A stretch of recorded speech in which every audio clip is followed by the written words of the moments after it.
Kenapa sih uang kita cepat habis? Mungkin kalian sering ngerasa gaji baru cair, tapi seminggu kemudian udah habis aja. Terus bingung, habis kemana sih uang gue? Padahal ngerasa gak beli apa-apa. Nah, kalian gak sendirian. Kita bakal bahas kenapa uang kita bisa cepet banget habis, terutama buat kalian para Gen Z dan milenial. Kali ini kita akan bahas akar masalahnya dan pastinya gimana cara ngatasinnya, supaya nggak lagi-lagi merasa kantong bolong. Tonton sampai akhir buat dapetin keseluruhan insight pentingnya. Pertama, mari kita lihat gaya hidup generasi Z. Dari riset yang ada, ternyata kebanyakan Gen Z rela mengorbankan kebutuhan pokok demi kebutuhan sekunder atau bahkan tersier. Contohnya, makan di warteg biar bisa nongkrong di kafe favorit, atau nabung buat beli tiket konser yang mahal. Meskipun ngerasa hemat di beberapa hal, sebenarnya Gen Z seringkali kalah karena gaya hidup yang serba spontanius dan terkadang impulsif. Ada pengeluaran lain yang kelihatan kecil, tapi kalau diakumulasi, bikin kantong jebol. Misalnya, banyak Gen Z yang terjebak dalam fenomena gacha, judi online, atau nge-give idol favorit mereka di platform seperti TikTok. Ini pengeluaran yang gak wajib, tapi kok bisa jadi prioritas. Nah, inilah salah satu penyebab kenapa uang kalian cepat habis. Selain itu, subscription services seperti Netflix, Spotify, atau langganan gym kelihatannya murah di awal. Tapi sebenarnya kalau ditotal, pengeluaran ini signifikan. Apalagi kalau semua langganan ini dilakukan tanpa manajemen keuangan yang jelas. Yang lebih bikin kaget, banyak Gen Z yang memprioritaskan penampilan dan status sosial. Dari beli iPhone terbaru sampai barang-barang branded yang sebenarnya nggak sesuai dengan pendapatan mereka. FOMO, fear of missing out, juga berperan besar dalam membuat orang merasa harus selalu tampil keren, meski uang habis buat kebutuhan yang sebenarnya nggak mendesak. Selain itu, media sosial juga berperan besar dalam mendorong perilaku konsumtif ini. Setiap hari kita disajikan dengan gambar-gambar gaya hidup glamor dari para influencer atau teman-teman yang terlihat selalu menikmati hidup mewah. Tanpa sadar, kita merasa ada tekanan untuk ikut serta dalam tren ini, membeli barang-barang mahal hanya demi mendapatkan validasi sosial. Padahal, seringkali apa yang terlihat di media sosial hanyalah ilusi. Di balik layar, banyak dari mereka juga terjebak dalam siklus hutang atau masalah keuangan yang sama. Menariknya, banyak dari pengeluaran ini sering dijustifikasi dengan alasan mental health. Gue beli ini buat healing, atau self-reward setelah kerja keras. Padahal, metode healing seperti ini hanya memberi kepuasan sementara dan tidak menyelesaikan masalah keuangan. Sebaliknya, makin memperparah masalah finansial.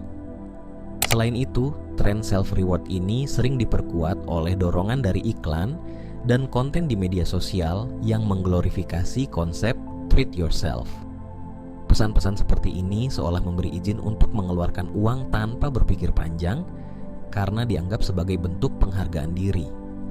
Padahal, penghargaan diri tidak harus selalu datang dari konsumsi material. Hal-hal sederhana seperti menjaga kesehatan mental dengan meditasi atau hobi yang produktif sebenarnya jauh lebih efektif dan tidak menguras dompet. Namun, sayangnya, banyak yang terjebak dalam pola pikir bahwa kebahagiaan harus dibeli. Ini semua kembali ke satu hal, literasi keuangan. Sayangnya, banyak dari kita, termasuk Gen Z, nggak pernah diajarkan bagaimana mengelola uang dengan benar. Kita nggak diajari cara budgeting, investasi, atau gimana menyiapkan dana darurat. Hasilnya, setiap bulan selalu habis-habisan tanpa rencana yang jelas. Kurangnya edukasi formal tentang pengelolaan keuangan membuat banyak orang merasa bingung dalam mengatur pemasukan dan pengeluaran. Mereka tidak paham cara membedakan antara kebutuhan dan keinginan, sehingga seringkali pengeluaran yang tidak perlu diutamakan. Banyak yang tidak sadar pentingnya menyiapkan dana darurat atau berinvestasi untuk masa depan, sehingga akhirnya terjebak dalam siklus hidup dari gaji ke gaji tanpa adanya tabungan. Literasi keuangan yang rendah ini membuat mereka lebih rentan terhadap keputusan finansial yang kurang bijak. Kalau kalian ingin keluar dari siklus ini, solusinya adalah tingkatkan literasi keuangan kalian. Banyak orang juga terjebak dalam kebiasaan mencari jalan pintas untuk terlihat sukses. Mereka seringkali tergoda untuk menggunakan fasilitas kredit tanpa perhitungan matang, seperti cicilan atau pinjaman online, demi membeli barang-barang yang sebenarnya tidak mendesak. Namun, keputusan ini justru bisa memperburuk kondisi finansial, terutama ketika utang mulai menumpuk dan pembayaran menjadi tidak terkendali. Hal ini menciptakan siklus buruk di mana mereka terpaksa mengambil utang baru untuk melunasi utang lama, membuat masalah keuangan semakin sulit diatasi. Tekanan sosial juga memegang peran besar dalam pola konsumsi ini. Banyak yang merasa harus memenuhi ekspektasi lingkungan untuk menjaga citra atau status sosial, meskipun secara finansial mereka belum mampu. Dorongan untuk mengikuti gaya hidup mewah membuat mereka seringkali mengabaikan kebutuhan dasar atau tabungan demi memprioritaskan barang-barang yang tidak esensial. Akibatnya, bukan hanya masalah keuangan yang muncul, tetapi juga stres dan kecemasan karena tekanan untuk mempertahankan gaya hidup yang tidak realistis. Pada akhirnya, yang terpenting adalah kesadaran untuk mengubah pola pikir dan perilaku dalam mengelola keuangan. Daripada terus mengejar validasi sosial atau memenuhi dorongan untuk belanja tanpa kendali, lebih baik mulai fokus pada kebutuhan yang sebenarnya dan membangun kebiasaan finansial yang sehat. Memiliki tujuan jangka panjang, seperti menabung atau berinvestasi, akan memberikan kestabilan yang lebih nyata dibandingkan kesenangan sementara dari gaya hidup konsumtif.